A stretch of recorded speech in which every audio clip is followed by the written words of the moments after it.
வணக்கம். ஆகாஷ்வாணி புதுச்சேரி செய்திச் சுருக்கம் வாசிப்பவர் வீரமணி. பிரதமர் திரு நரேந்திர மோடி தனது பயணத்தின் இரண்டாம் கட்டமாக இன்று மாலத்தீவுக்கு செல்ல உள்ளார். இது பிரதமரின் 3வது மாலத்தீவு பயணமாகும்.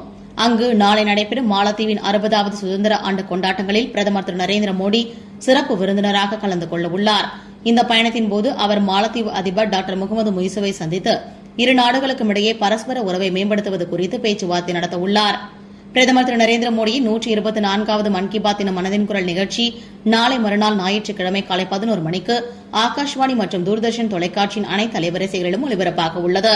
இந்நிகழ்ச்சியில் இடம்பெற வேண்டிய கருத்துக்களை பொதுமக்கள் நமோ செயலி, மைகவ் இணையதளம் மற்றும் 1800117800 என்ற கட்டணமில்லா தொலைபேசி வாயிலாகவோ அல்லது 1922 என்ற எண்ணில் மிஸ்டு கால் கொடுத்து பெறப்படும் லிங்கை தொடர்பு கொண்டு SMS வாயிலாகவோ தெரிவிக்க இன்று கடைசி நாளாகும். கடந்த 1999ஆம் ஆண்டு நடைபெற்ற கார்கில் போரில் உயிர்நீத்த வீரர்களை சிறப்பிக்கும் வகையில் ஒவ்வொரு ஆண்டும் கார்கில் வெற்றி தினம் அனுசரிக்கப்படுகிறது. நாளை 26வது கார்கில் வெற்றி தினமாகும். இந்திய வீரர்களின் வெல்ல முடியாத மனப்பான்மையை குறிக்கும் வகையில் ஜோஹிலா போர் நினைவு சின்னத்தில் தேசிய கொடி ஏற்றப்படுவது இந்நாளின் சிறப்பம்சமாகும். கடந்த 21 நாட்களில் 3.52 லட்சத்திற்கும் அதிகமான பக்தர்கள் அமர்நாத் யாத்திரை மேற்கொண்டுள்ளனர். நேற்று 9482 யாத்ரீகர்கள் அமர்நாத் புனித யாத்திரை மேற்கொண்டனர். பக்தர்கள் அமைதியாகவும் சுமூகமாகவும் யாத்திரை மேற்கொள்ள தேவையான அனைத்து நடவடிக்கைகளும் மேற்கொள்ளப்பட்டுள்ளன.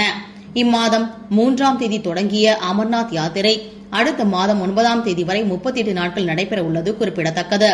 ஃபிடே மகளிர் உலகக்கோப்பை செஸ் போட்டியில் இந்தியா இன்று வரலாறு படைக்க உள்ளது. 2 இந்திய வீரர்களான திவ்யா தேஷ்முக் மற்றும் கோனேரு ஹம்பி இறுதிப் போட்டியில் மோத உள்ளனர். இந்திய செஸ் வரலாற்றில் இப்போட்டி ஒரு மைல்கல்லாக திகழ உள்ளது குறிப்பிடத்தக்கது. இத்துடன் இந்த செய்திச் சுருக்கம் நிறைவு பெறுகிறது.